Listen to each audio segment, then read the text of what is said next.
If you clicked on this video, you might have felt ignored or even disliked by the kind of people that you wanted to genuinely connect with. It might have hurt when you had the realization that you can't get the girls that you genuinely want. That the kind of friends that you want to be friends with seem to not want to hang around you. I'll be completely honest with you, bro. It's because social status matters. And if that offends you, you can go ahead and click off this video right now because this channel's probably not for you. I say that because I used to be the kind of guy who was offended with basic YouTube videos, and my ego was so hurt that I couldn't take in any of the rest of the information that would have helped me years ago if my dumbass would have just been like, okay, let me listen for a second.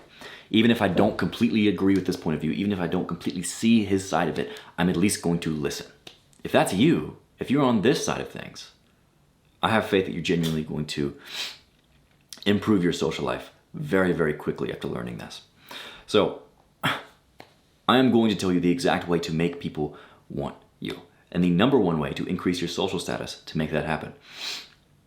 But first you have to understand why we are wired this way. So human beings are transactional by nature. We are hierarchical, right?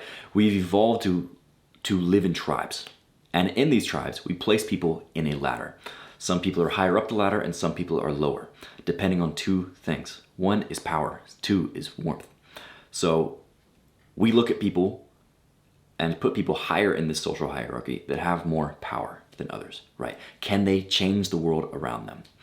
These are the leaders of communities, the leaders of tribes, or even people who just show leadership qualities, body language, tonality. We also look at warmth. Is this person a friend or a foe? Do they want to help me or hurt me? And depending on those two factors, we place people in a social hierarchy. It's how we survived. Whether it's right or wrong, it's how our mind works because we've evolved to be this way. There are two types of people in this world who are going to fuck up your social life completely. The very first are the people who are pretending this social status game doesn't exist. They're pretending it's not real. The reason they've started to delude themselves of this is because they're losing the game in the first place. And it's easier just to pretend it's not happening than to recognize they're losing every day. And I know this, bro, because I was there, bro. This was me. I was in this phase of life where I'm just thinking, it doesn't matter how I come across to people. It doesn't matter if I clean myself up today or not. And when I did that, I just got more and more depressed. I was in this cycle of just not getting what I want out of life over and over and over again because of it. These kinds of people are going to kill your social life. They're going to kill all of your happiness because the way that they're living life is incongruent with how reality actually is. The second type of person who is going to ruin your social life if you let them is the kind of people who are pretending they aren't playing the game. Oh, you're so down here because you're thinking about social life. You're thinking about social status, right? It's vain or it's egotistical to try and climb the social hierarchy. Bro, whenever they're putting you down and lifting themselves up for their beliefs, what do you think they're doing? They're playing the game harder than you and I are. But as soon as you're able to recognize, oh, maybe it's not how the world should work. Maybe it's not this perfect mode of being, but it's how we've evolved. It's how the human brain is. As soon as you're able to take in that truth, you're able to start to play the status game for once. And I don't know about you, bro, but I would much rather be the person who plays and wins a fucking game rather than just complains about it's the game that we're in. Because you're going to be playing this game no matter what, right? It doesn't matter whether you think it's real or not, whether you pretend it's there or it isn't. You're playing it. But whenever you recognize this fact and you start winning the game some, you're able to see that you unlock options in life. 3 very in particular options that make a difference. 1, you get to choose what kind of work you do. The more valuable you are able to make yourself, the more choice of work that you have.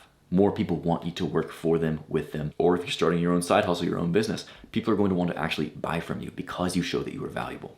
Second, your choice of friends. You get to choose the social groups you get to be a part of at this point. Third, your choice of mate, the girl that you put your head next to every single night. These 3 things are some of the most important things in life.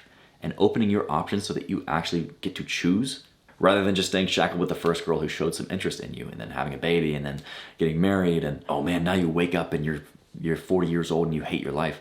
Rather than that, working on yourself now so that you are valuable to other people is going to make it so that your life trajectory is completely different than what it could be. So what is the fastest way to gain status? First of all, you have to realize that status isn't about pushing other people down. It's not about stepping on toes. It's about giving value to other people. Every part about charisma, every part about social skills, it all boils down to becoming someone that makes other people feel good.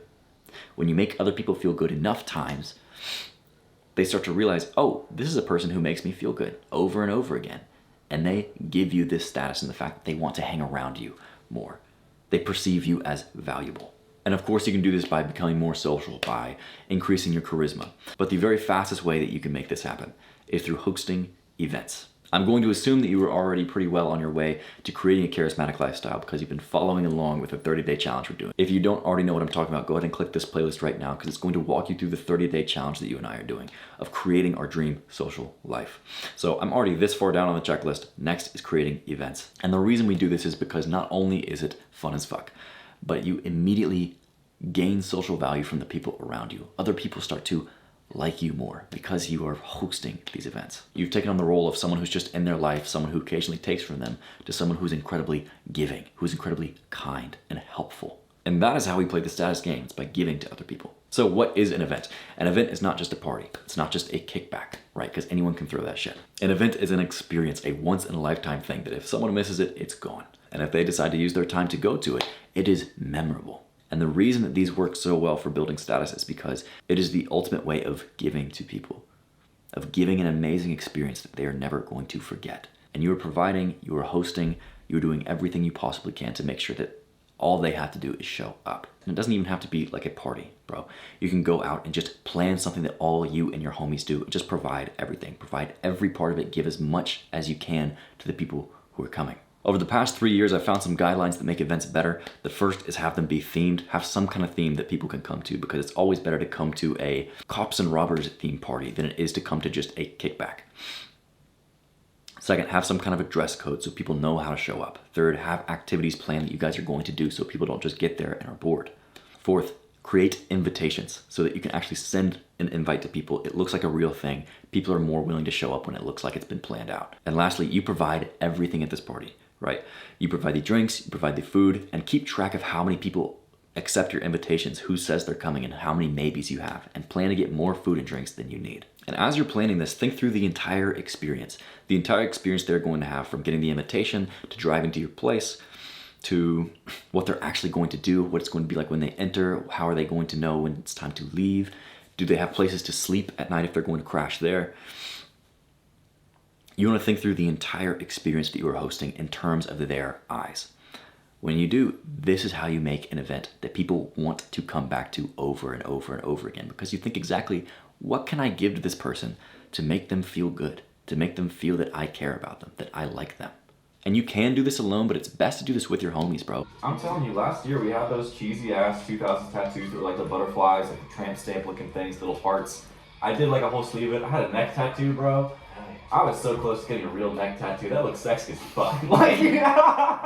Plan your event with your boys. It's much more fun, and also you get to bounce ideas off of other people, meaning your ideas are going to be better. I ended up doing this with a few of my homies. We ended up planning this event, and it's happening in like a week. I'm pretty fucking excited about it. And if you're already kind of cringy and you're like, I don't know if I could do this. I don't think that I could be the kind of guy to host something. I don't know if I could have people over at my house, or I don't know if I could invite a bunch of people to go see a movie or whatever it is. I don't feel capable of taking on that responsibility, bro. You do it one time and you kind of get over that fear. I remember the very first time I did it, I had a bunch of people over at my place, right? And I was kind of like pooping my pants because I was like, what if something goes wrong? I've never been in charge of this many people before. I've never looked out for this many people. But I asked my buddy Tyler, who came to this party, because he hosts parties all the time. I've been to like 10 of his parties. But I was like, bro, how do you host? How do you actually host people? Because I feel nervous as fuck right now. And he just looks at me and he tells me, bro, first of all, you're doing great. Second of all, the only thing you have to worry about whenever you are hosting people is just care about them.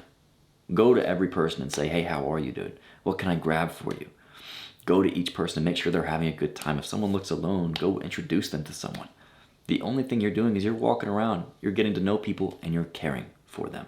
And after I hosted a few more events, I realized he's so right, bro. The only thing that matters is that you are genuinely caring about the people who come to your place. The key to hosting a killer night, having a killer event, and having people look at you differently is simply to genuinely care about each person.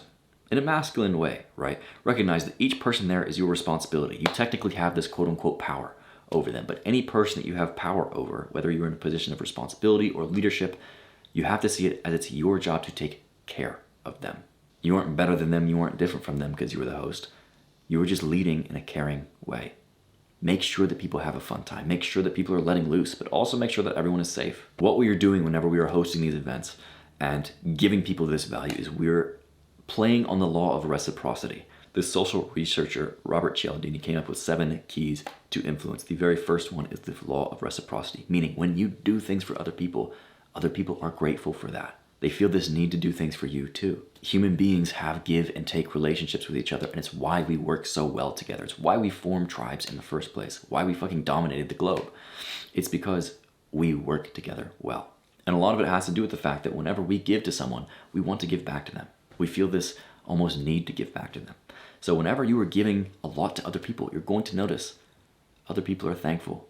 They're grateful for you. They want to do you favors out of nowhere. They're kind to you in a way that they haven't been before. This isn't some short-term thing. You are gaining long-term status because you are now giving to others. And I'll give you another truth bomb, bro. There's such a widespread culture right now of people saying, oh, poor me, I'm such a victim. The dating market is so fucked. That most men aren't even trying. Just by recognizing this fact, you are already going to be in the top 50%. You're going to be more socially valuable than 80% of men if you just try. So host an event. Be a genuinely sick guy to be around. And you're going to notice that people want you more than ever. Act now and become unstoppable.